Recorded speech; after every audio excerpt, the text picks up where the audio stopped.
Tantra Illuminated with Dr. Christopher Wallace is a journey through the depths of the human experience, as viewed through the lens of the tradition called non-dual Shaiva Tantra. This multi-format podcast delves into the fascinating world of classical Tantra and its intersections with philosophy, neuroscience, psychology, human development, and the broader world of spirituality.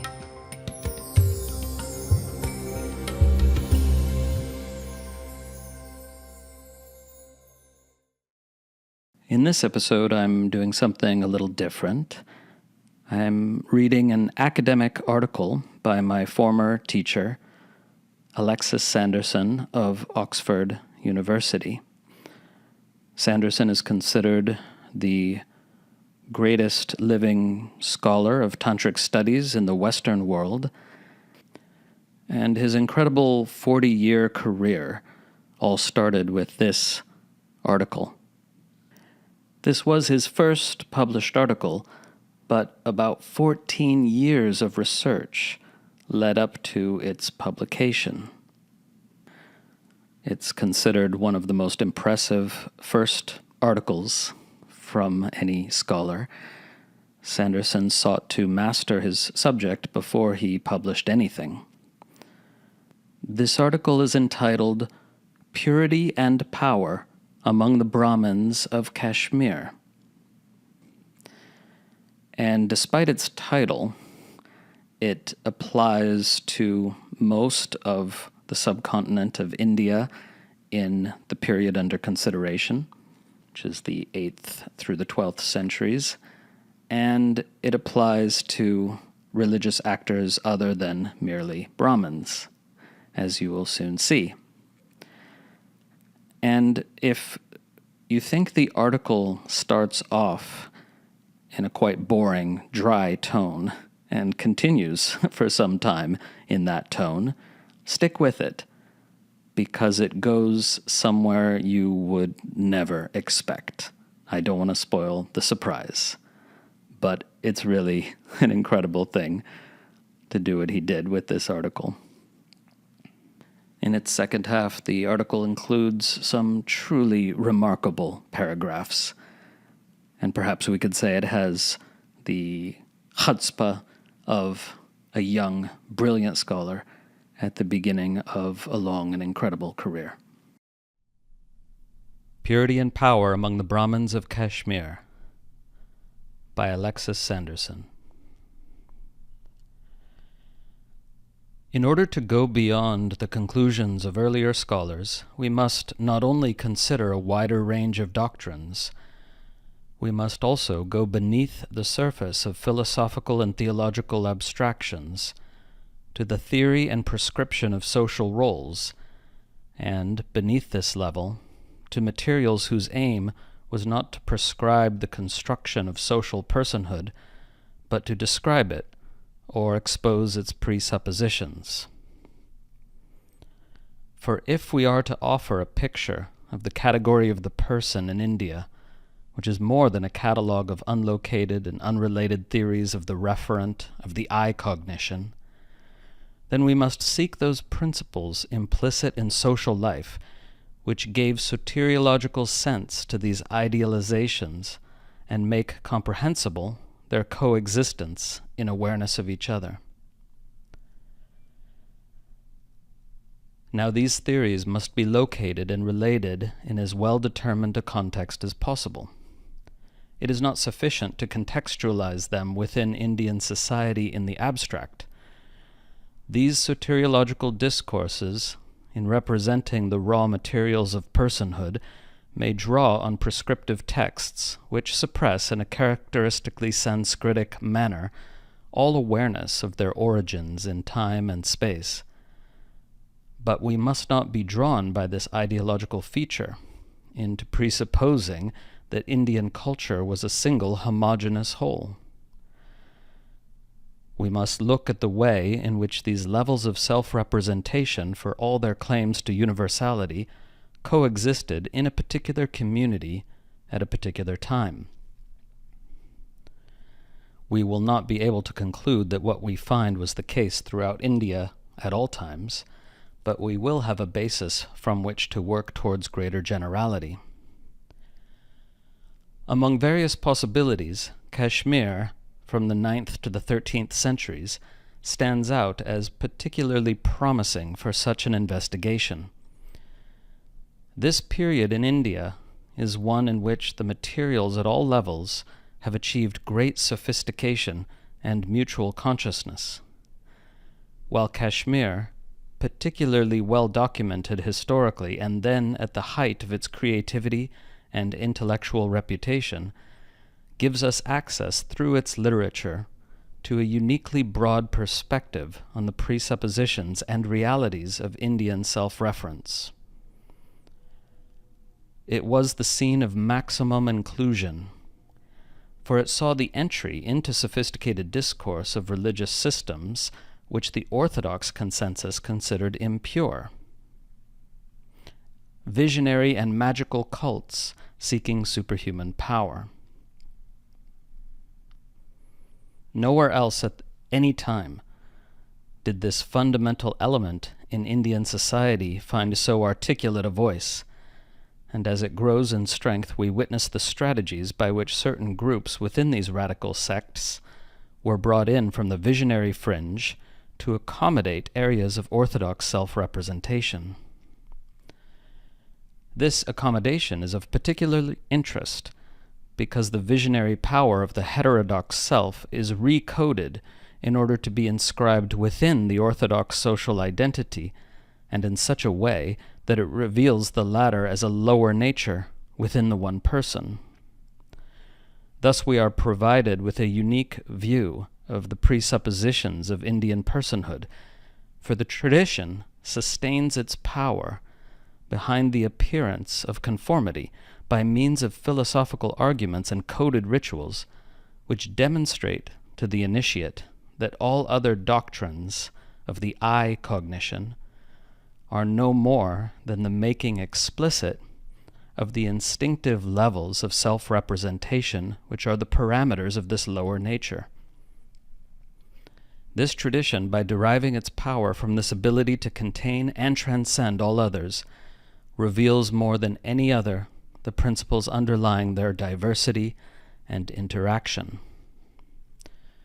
We see that the forces of self-representation in the Kashmirian community of this period, manifest in the poles of this duality of the orthodox and the heterodox, and in the dialectic of their convergence, were contained within a fundamental structure of values, which, arguably, underlies a far wider range of cultural forms in the kingdoms of medieval India.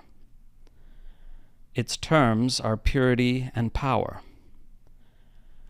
At one extreme are those who seek omnipotence, and at the other those who seek depersonalized purity. The former are impure in the eyes of the latter, and the latter impotent in the eyes of the former. The former seek unlimited power through a visionary art of impurity, while the latter seek to realize through the path of purity an essential unmotivatedness which culminates in the most uncompromising form of their doctrine, in the liberating realization that they have done and will do nothing, that the power of action is an illusion. The absolute of the impure is absolute power, that of the pure is inert being. The path of purity. The ideal Brahmin. The way into this chiasmic structure was necessarily through the path of purity. For those Brahmins who opted for the path of power did so in the consciousness that it could be entered only by transcending the identity through purity embodied in the orthodox consensus and embedded in themselves. Brahmanhood, in its orthodox form as the basis of the path of purity, was of two levels, the physical and the social. The first, conferred by birth from Brahmin parents and seen as an inalienable property of the body, is necessary but not sufficient for the second, participation in the society of Brahmins through the study of Vedic revelation, marriage, and commensality. This could be achieved, maintained, and perfected only by conformity to the corpus of rules derived directly or indirectly from the infallible Veda and embodied in the conduct of the orthodox. This functional Brahminhood entailed a life of exacting ritual and duty, which required the relentless avoidance of the forbidden and contaminant in all aspects of the person's existence, in his relations with his wife, in his food, drink, sleep, and natural functions, in his dress, speech, gestures, and demeanor, and in all his contacts, physical, visual, and mental, with substances, places, and with persons, differentiated not only permanently by their castes, but also at any time by degrees of purity determined by the same or similar criteria. The Brahmin could maintain his privileged position at the summit of the hierarchy of nature only by conformity to his dharma, to the conduct prescribed for him in accordance with his caste and stage of life. The vast catalogue of rules extricating the pure from the impure and enjoining the acts by which he could establish his identity illumined for him a perilously narrow path through a dark chaos of possibilities, excluded by absolute and, for the most part, unexplained interdictions. The ideal Brahmin was alone with no companion but his balance of merit through conformity. His greatest enemy was the spontaneity of the senses, and his highest virtue, immunity to emotion, in unwavering self-control. The atheistic autonomism of the ritualists. Dogmatic anthropologies defined for this orthodox subject of injunction epistemological and ontological frameworks adequate to his personhood. We will examine the two extremes within these orthodox theories, the Mīmāṅsaka and the Vedantin. For while there was much Brahmanical theory which cannot be identified with either, these two marked out the fundamental lines of force within which Brahmanical thought operated. The divergence of their categories records a tension within the orthodox which the theories of the extremes sought to minimize. This middle ground, even if it expressed the self-representation of the majority of Brahmins, only emphasizes, with its sacrifice of theoretical coherence for the sake of an uneasy peace, the truth value of the more radical positions. First, the Mīmāṅsaka ritualists, specialists in the interpretation of the Vedic texts as the sole authority for the duties of the twice-born, required the orthodox person to recognize as his a world in which all form is external to consciousness. He was not to view ideas and language as a field of internal construction, an inner depth coming between him and the world in itself, for such a formulation would have undermined his realism, causing him to doubt whether he was in fact in contact with an external world at all. Cognitions, said the Mīmāṅsakas, are not formed entities, they are acts which by their very nature produce in their objects the quality of being known. We therefore know that we know only by inference from this effect, not by introspection. Thus the objective world was to confront the orthodox Brahmin prearranged, with no contribution from his side, in an eternal taxonomy of universals and values.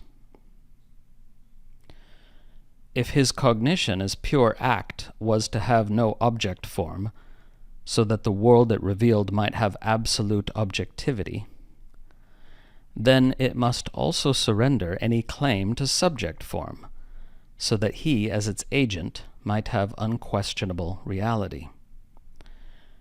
The I of his constant intuition was not to be some noetic pole within cognition.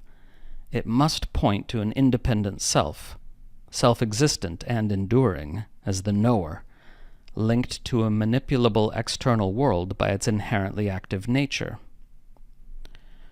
The orthodox Brahmin was enjoined to know himself, therefore, as the turbid variable constant of the worldly now, always changing on the side of the states which were the reflexes of his actions, but always the same on the side of the fact of his consciousness per se.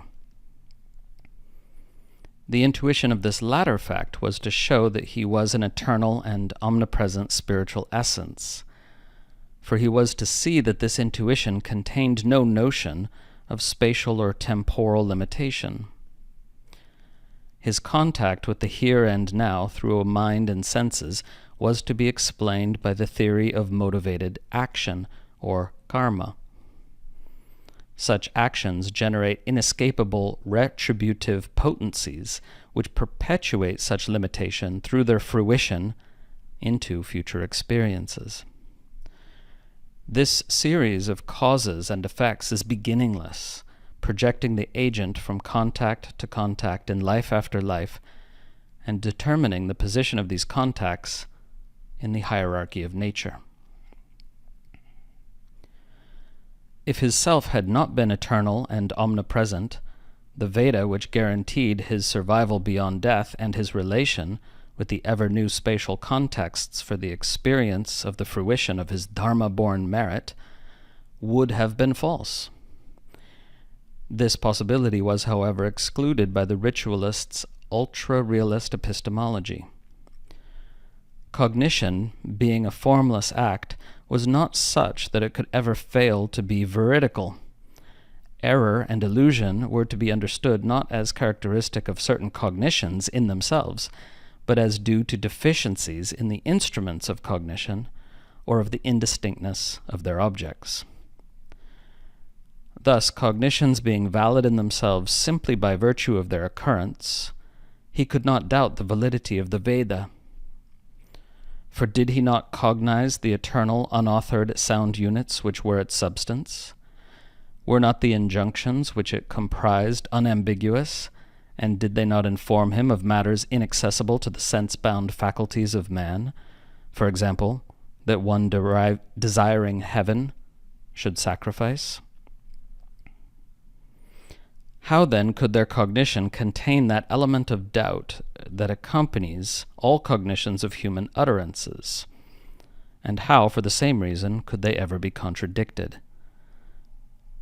Thus the Vedic injunctions were to incite him to act in the certain knowledge that the rewards of which they spoke would be enjoyed by him in the life to come, or for the more radical prabhakaras, simply by virtue of their injunctive form, in the manner of categorical imperatives.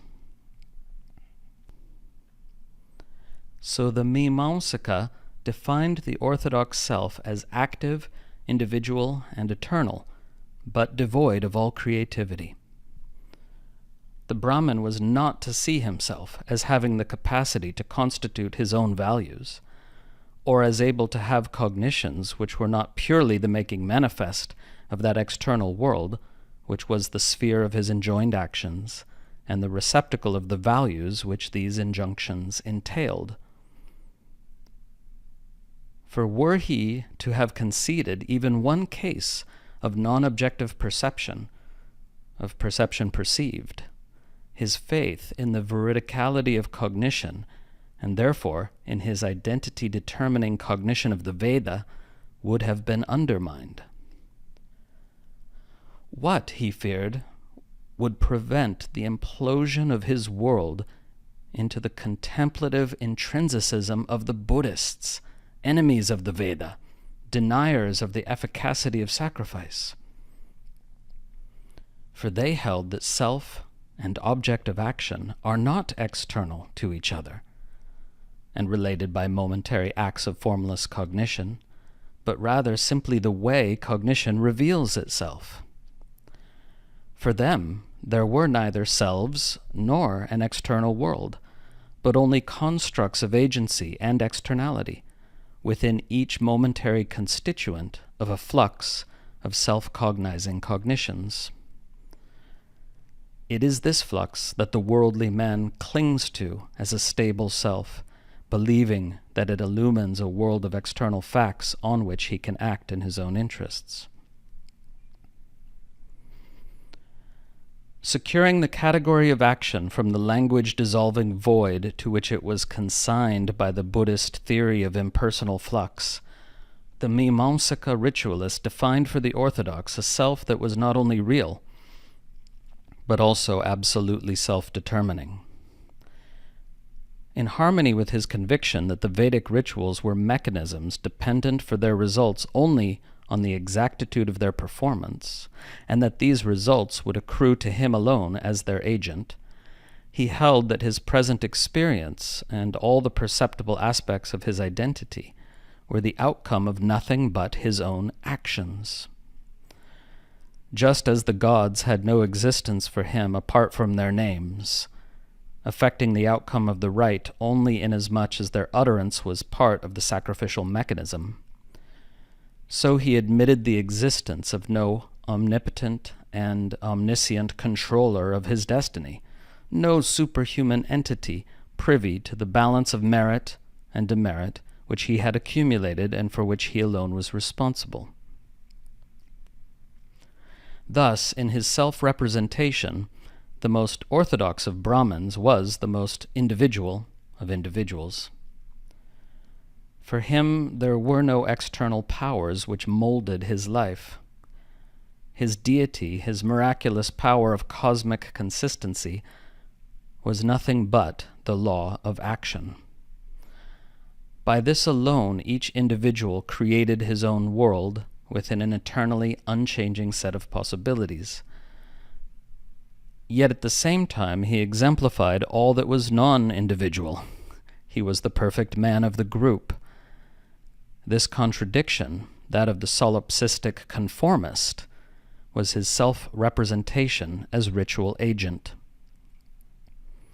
The notion of autonomous agency individualized the person, but his determination by a world of revealed duties, his wish to conform to the Brahmanical ideal, depersonalized this individual, purging him of all independent motivations. Thus it was that the orthodox anthropologies idealized two antagonistic values in the person. On the one hand, his individuality as the agent of the sacrificial causality which sustained the world of rites and held it outside of him as the receptacle of absolute values, and on the other, an impersonality devouring his sense of agency from within, so that it progressively permeated the extrinsicist perception of the parameters of action with a sense not of their inwardness, but of their unreality. For all the orthodox soteriologies were the validation of this depersonalization. There were fundamental differences on the metaphysical plane, as we shall see, but these are unified by a common concern to define the relation between the outer sphere of individual action and this inner impersonality. The Mimamsaka's devotion to the former precluded their recognizing a depersonalization whose cultivation could dispense at any point with the Brahmin's ritual duties and the irreducible, if merely numerical, individuality which they and an injunctive Veda entailed.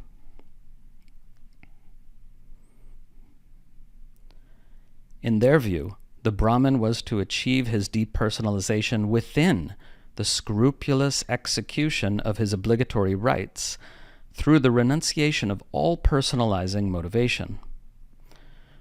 For it was motivated action alone that tied the eternal and omnipresent I to its beginningless and potentially endless series of births into the here and now. Therefore, abandoning all attachment to the results of his actions, he would be liberated from life when his karma stock, no longer growing, had exhausted itself in a long but finite series of lives passed in unmotivated conformity to dharma.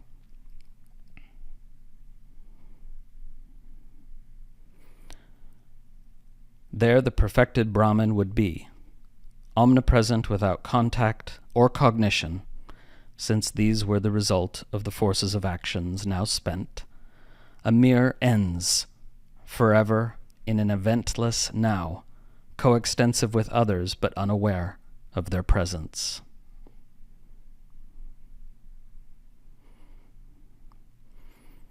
The inactive being of the renunciationists.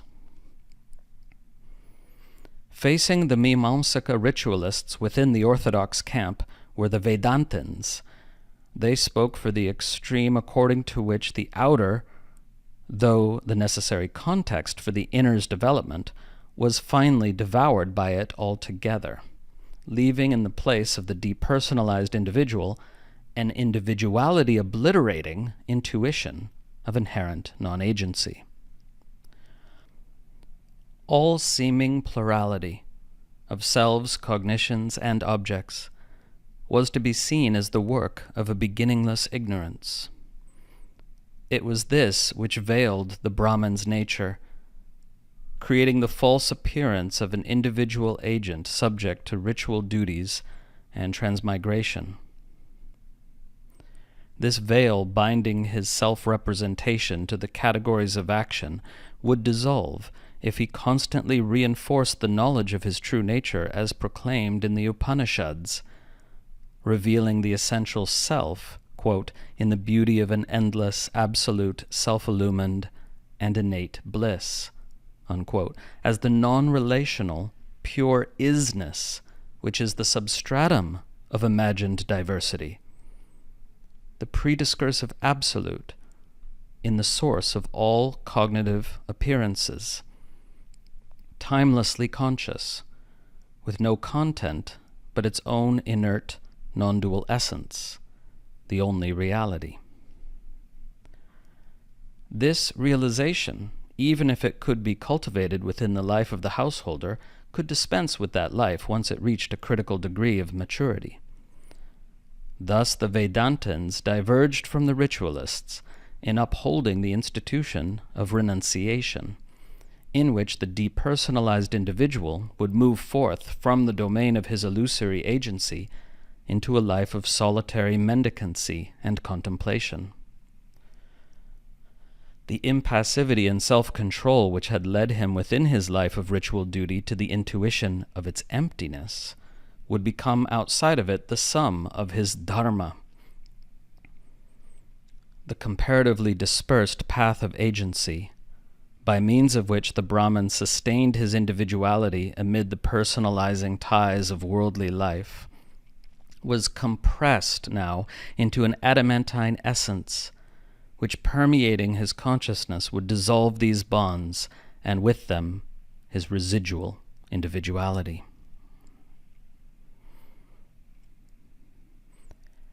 The inaction in action of the middle ground.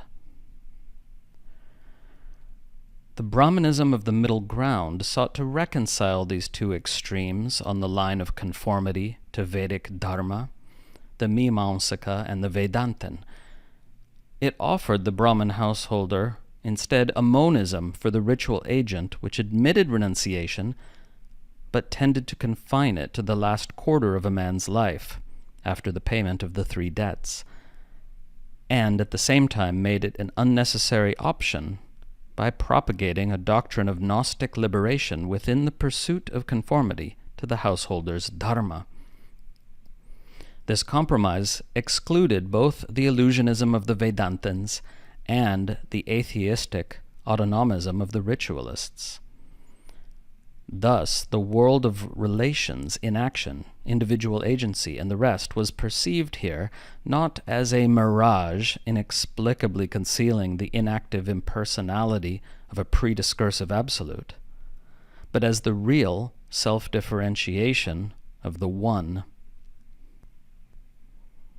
The householder Brahman was to reconcile the antithesis of motivation and conformity within his ritual agency by seeing the world of objective values and his own autonomy as, respectively, absolutized and negated by their subsumption within an all-inclusive supreme being. he was enjoined to contemplate the convergence of the parameters of action into an underlying unity in the very process of his Veda-directed activities, cultivating the conviction that it was not he that acted, but the self-limiting absolute.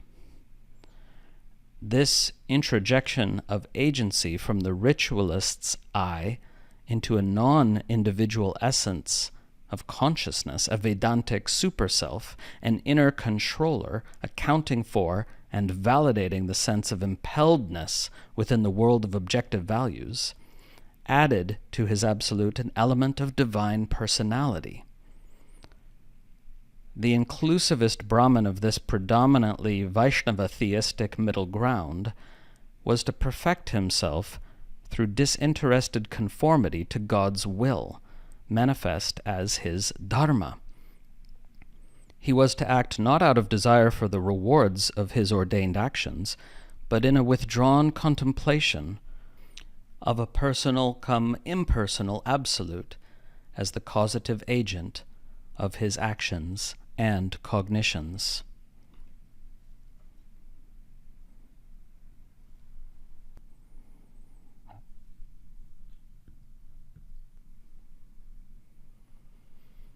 The path of power. The transcendence of orthodox inhibition and extrinsicism, the Kali self.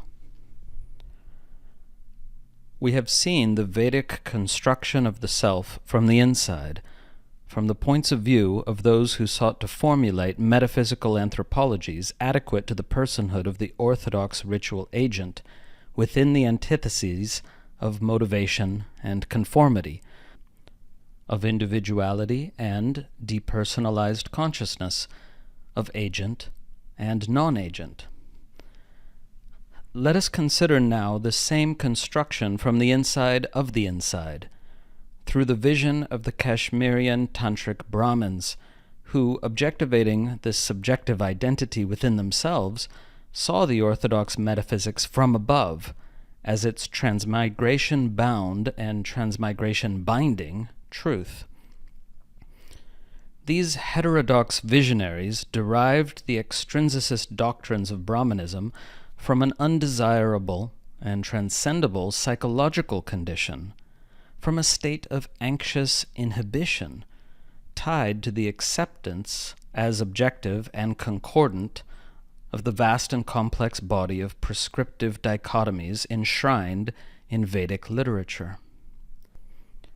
The conscientiousness essential to the preservation of purity and social esteem was to be expelled from his identity by the Tantric Brahman as impurity itself, the only impurity he was to recognize, a state of ignorant self-bondage through the illusion that purity and impurity, prohibitedness and enjoinedness were objective qualities residing in things, persons, and actions. The consequence of this degrading extrinsicism of values was identified as impotence, blindness to an innate power of consciousness and action considered infinite in its fullest expansion. This inhibition, which preserved the path of purity and barred his entrance into the path of power, was to be obliterated through the experience of a violent, duality-devouring expansion of consciousness beyond the narrow confines of orthodox control into the domain of excluded possibilities. By gratifying with wine, meat, and through caste-free intercourse with orgasm and its products, the bliss-starved circle of goddesses that emanated in consciousness as his faculties of cognition and action. Worshipped in this lawless ecstasy, they would converge into his consciousness, illumining his total autonomy, obliterating in the brilliance of a supramundane joy the petty extrinsicist selfhood sanctified by orthodox society.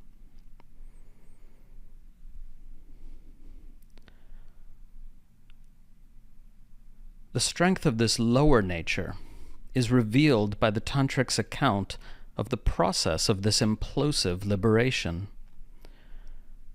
The celebrant of this sensual worship was to experience, in the end, a 12-phased retraction of his power of cognition from its initial self-dichotomization, in which it represents itself as projecting an object external to itself, through the resorption of this object and its own reversion through deeper and deeper levels to its autonomous and universal source, pulsating from beyond time and individuality in the emission and resorption of the relations of agent, act, and object of cognition that constitute the universe of experience.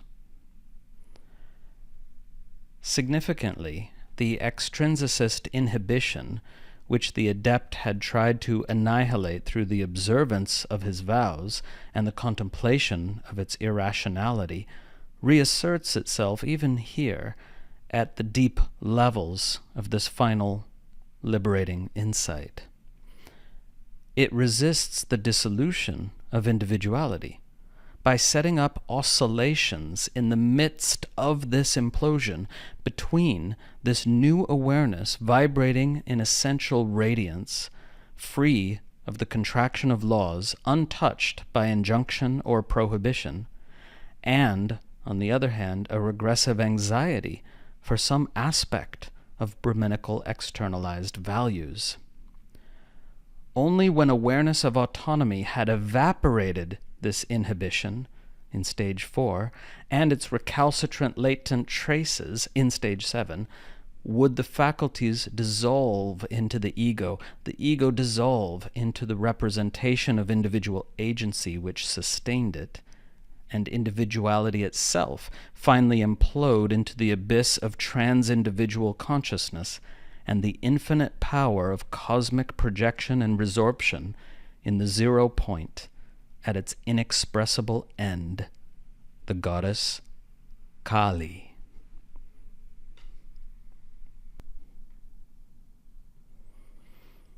Thus, though the description of the 12 phases of retraction was the visionary affirmation of a metaphysics of being, a 12-phased realization that the world exists only as its representation in consciousness, the opposite of the Mimamsaka's view, it reveals at the same time that this realization meant, first and foremost, victory over the deep urge within the Brahmin to establish his identity through a system of values determining him from without. It is as though the world was external to his consciousness only inasmuch as it was the substratum of those values. Thus, for the Tantric devotee of the Kali self, the cosmos projecting power and this slavery within himself to Vedic injunction were ultimately identical. He represented his consciousness as projecting itself to appear as though other than itself, facing and determined by what it was not, and manifesting in the same movement the injunctive and metaphysical systems of the followers of the powerless path of purity as the formalized reflection of this contracted mode of awareness. His idealism in the Tantric domain was the evocation of an omnipotent, all-containing identity immune to this self-imposed tyranny of extrinsicist inhibition.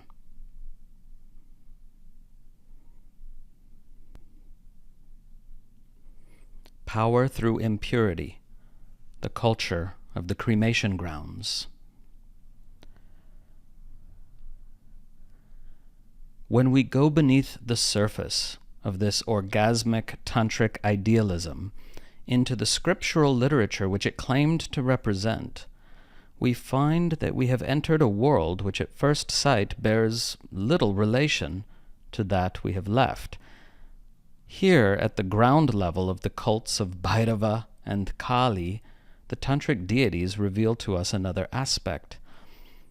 They are not the projections of the inner power structure of an autonomous consciousness, but rather regents of hordes of dangerous and predominantly female forces which populated the domain of excluded possibilities that hemmed about the path of purity, clamoring to break through the barrier protecting its social and metaphysical self. Externally, this barrier was the line between pure and impure space. On the largest scale, that which separated the caste-ordered community from the pollutant cremation grounds at its edge. Internally, the barrier was maintained by conformity to dharma. Any relaxation of the inhibition and self-control that this conformity required was seen as opening up a chink in the armor of the integral self through which these ever-alert and terrible powers of the excluded could enter and possess, distorting his identity and devouring his vital impurities, his physical essences.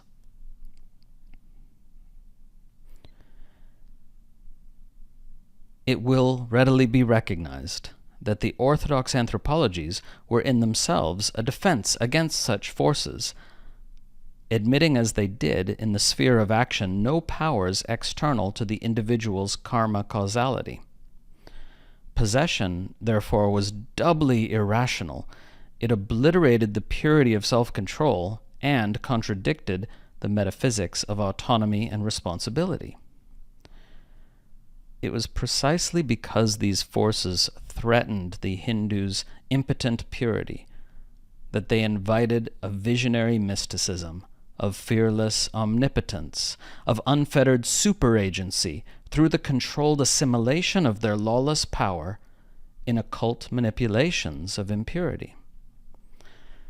Thus it is that in Kashmir we find, about the path of purity, a vigorous polydaemonistic culture of power.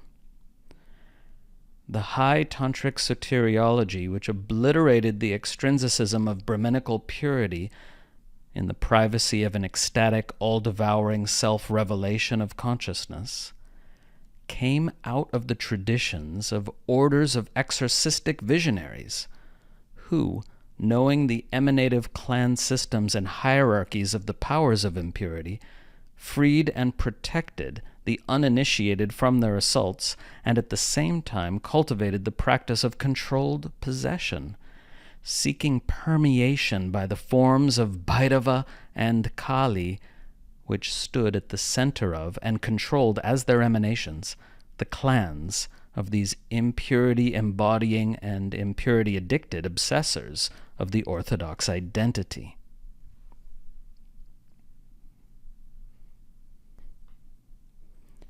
Smeared with the ashes of funeral pyres, wearing ornaments of human bone, the initiate would carry in one hand a cranial begging bowl and in the other a katwanga, a trident-topped staff on which was fixed beneath the prongs a human skull adorned with a banner of blood-stained cloth.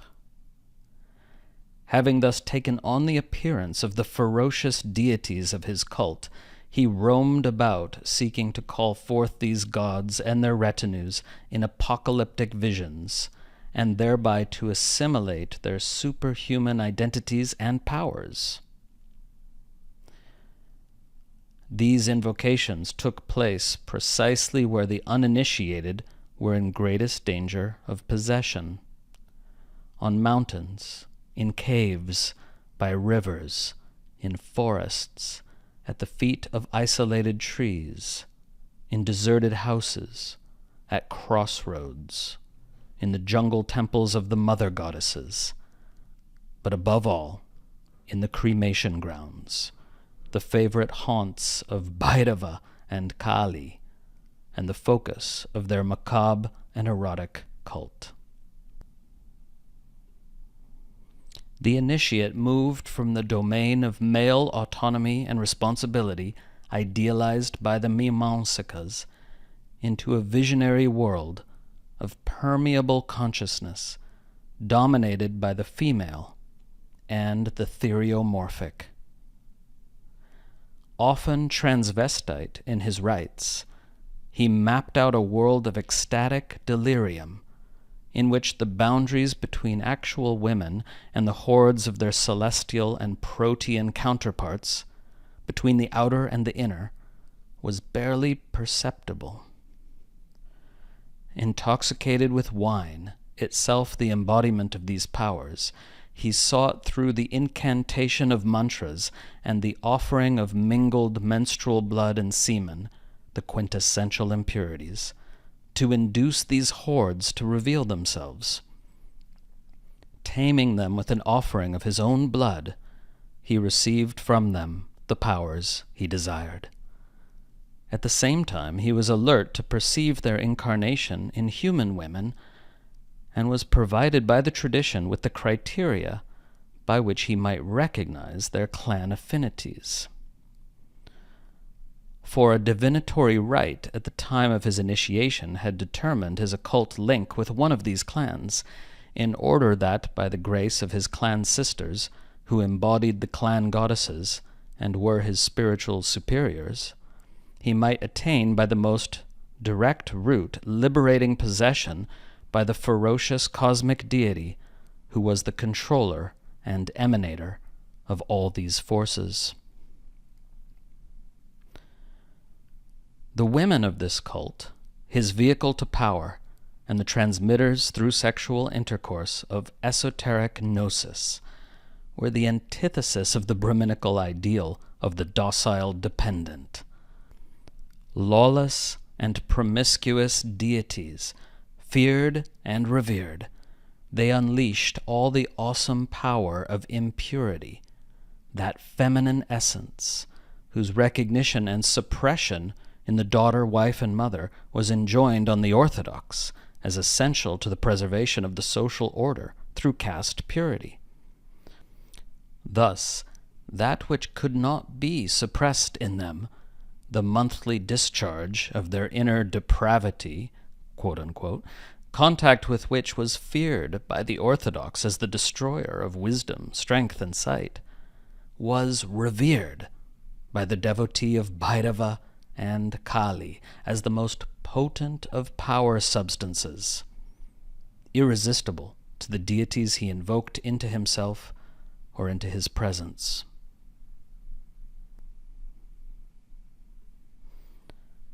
Power with purity, from superagent to actor.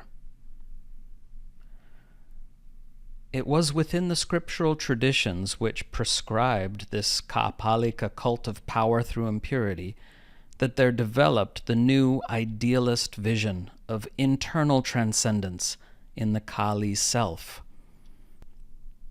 In the archaic substratum, described above, the adept experienced the presence of the deity and its emanations as something external to his consciousness, or as penetrating his consciousness from outside. Now, the resulting divinization was represented as removal through bliss of cognitive impediments in an implosion which revealed an already latent divine essence. A total surrender of self-contraction which uncovered his identity as Kali, the unutterable focus of cosmic powers radiating out as the vibrant light of a now enlightened consciousness. The complex schemes of the deity hierarchies of the circumambient possession cult were partly recoded and partly replaced in new esoteric taxonomies which expressed a vision of the universe, the deity's cosmic form, as a projection of powers within an unlocated, timeless essence of consciousness, an autonomous, egoless power.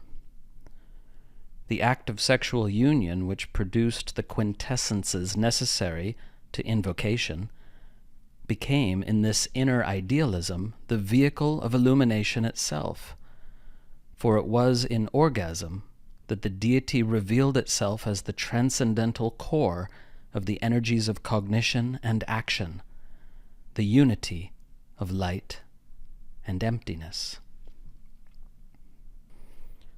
Though the essential core of this visionary idealism continued to be the teaching of those on the fringes of polite society, this internalization equipped the tradition to colonize the mental life of the Kashmirian householder.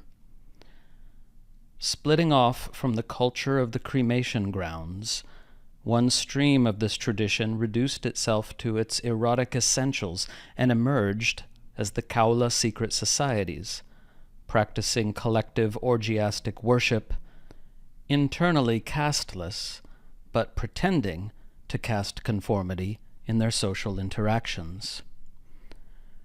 These secret societies were no fringe phenomenon in the Kashmir of our period.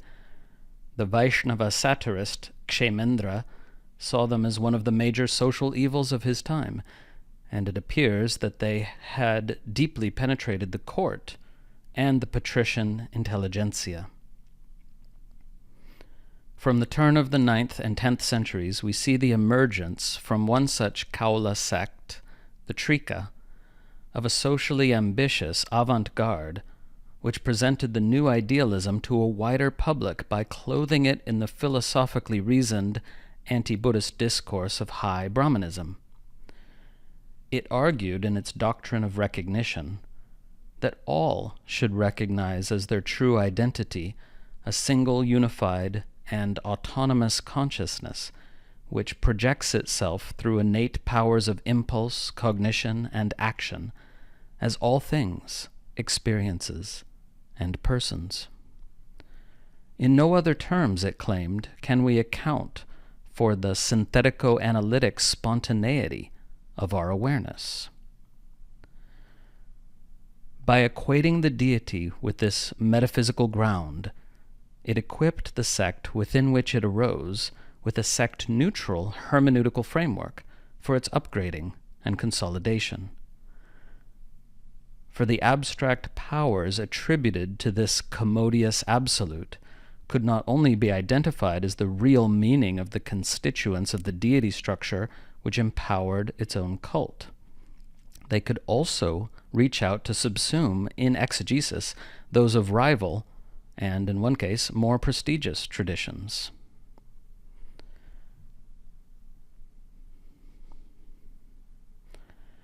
In its bid to colonize the souls of Shaivas in general, arguably the most numerous religious group in Kashmir, it had to confront the conservative Shaiva orthodoxy, or Shaiva Siddhanta, then dominant in the valley. Whatever connections that Tantric system may have had with the heterodox culture of the cremation grounds, they had no doubt been long concealed and forgotten beneath a systematic epistemology, ontology, and injunctive orientation, which aligned it, in spite of its theism, with the orthodox worldview of the Mimamsakas. Extrinsicist and pluralist, it bound its eternal and pervasive agent selves to a ritualistic and anti-visionary conformity to the social order, which assimilated them to their non-tantric orthodox contemporaries, deodorizing, as it were, their tantric aspiration to the realization of an innate omnipotence and omniscience through Shiva's liberating grace. Thus, while the devotees of Bhairava and Kali believed that initiation obliterated one's former caste, the doctors of the Shaiva Siddhanta, eager that the initiate should not be deprived of his qualification through caste to fulfill the Brahminical duties on the path of purity, adhered to the orthodox view that caste was an intrinsic quality of the body, which could only be destroyed by death. This Veda-congruent, soft tantric theology stood in the 10th century directly between the ascendant Kaulas and the raw material of popular Shaivism in Kashmir, namely the cult of Swachanda Bhairava. This cult's roots were indeed in the culture of the cremation grounds, as the deity's name suggests, but its position as the standard Shaivism of the Kashmirian householder had modified its heteropraxy, permitting its coexistence with pan-Indian Orthodox Dharma, and its colonization by the theological exegesis of the conservative Shaiva Siddhanta. In the recognition texts At the beginning of the 10th century, the first Kaula systematic metaphysicians had concealed from the public they addressed their special sectarian background, and had referred to the prestigious Kashmirian doctors of the Shaiva Siddhanta only where they could do so with respect. By the 11th, however, their order had gathered sufficient strength to displace its once dominant rivals without such self-concealment, propagating a new wave of non-dualist, idealist commentaries on the scriptural literature, from which the cult of Swachanda Bhairava and its annexes drew their authority. The evidence for the succeeding centuries and the current situation among the Brahmans of Kashmir indicate that this success was permanent. That the Trika, though a Kaula sect, should have had so great an influence on the majority of the Shaiva community needs explanation. Of course, there must have been a certain plausibility in the claim of these non-dualists that as worshippers of Bhairava and Kali, they, rather than the Shaiva Siddhantins, were the natural transmitters of the inner soteriology of the public Shaivism. For the Shaiva Siddhantins' liturgical tradition was the worship not of the ferocious gods of the Kashmirians, but of the mild deity Sadashiva. Yet the enduring success of this reassertion of sectarian continuity after the inroads of Shaiva Siddhanta was due to the power of the Trika's view of the person.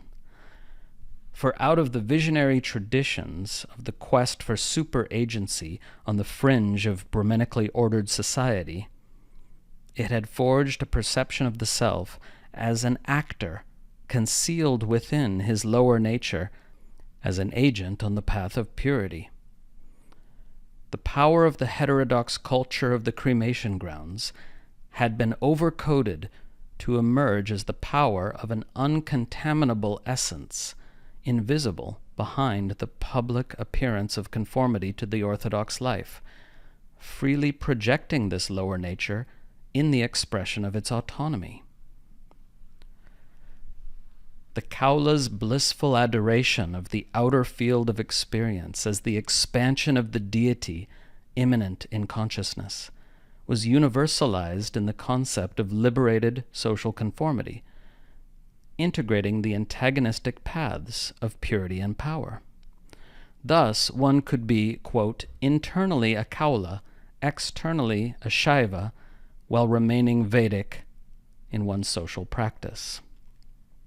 Unquote. The new Shaiva was to see his self as an actor, with his individuality as its stage, and his faculties as an audience of aesthetes, initiated into the appreciation of the outer world, not as a system of external values exacting the extrinsicist impotence of a contentless consciousness, but rather as the expression of the self's infinite inner autonomy, pervaded by a vibrant beauty.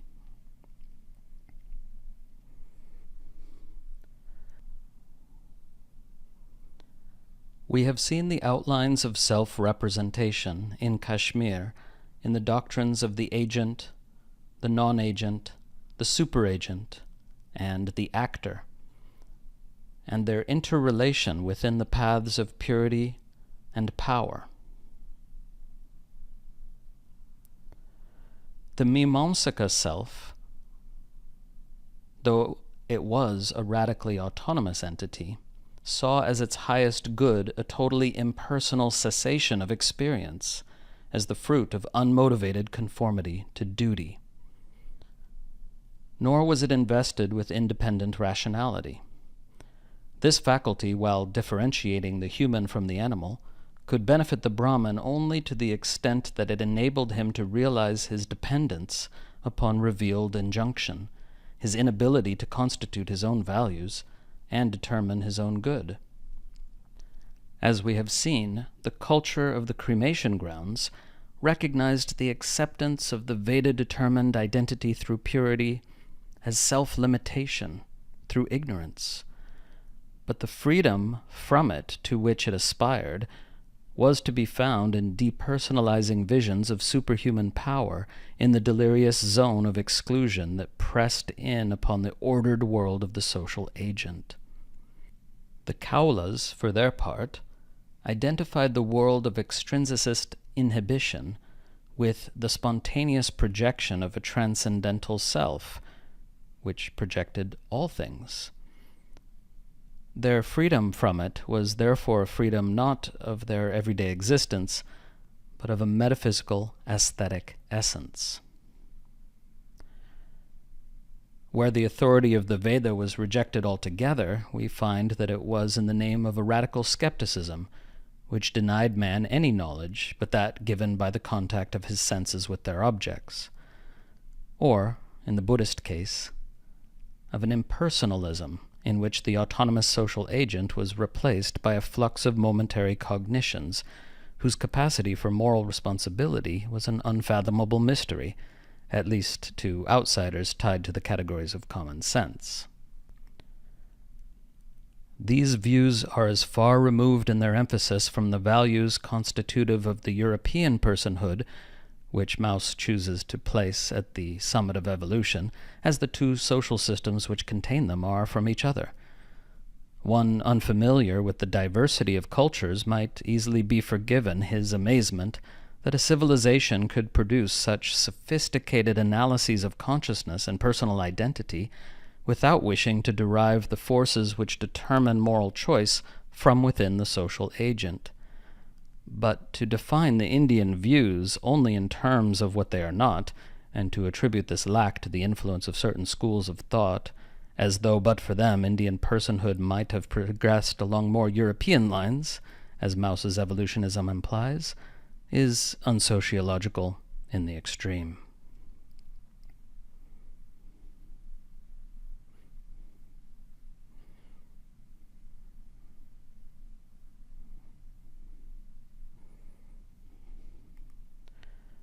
Afterword.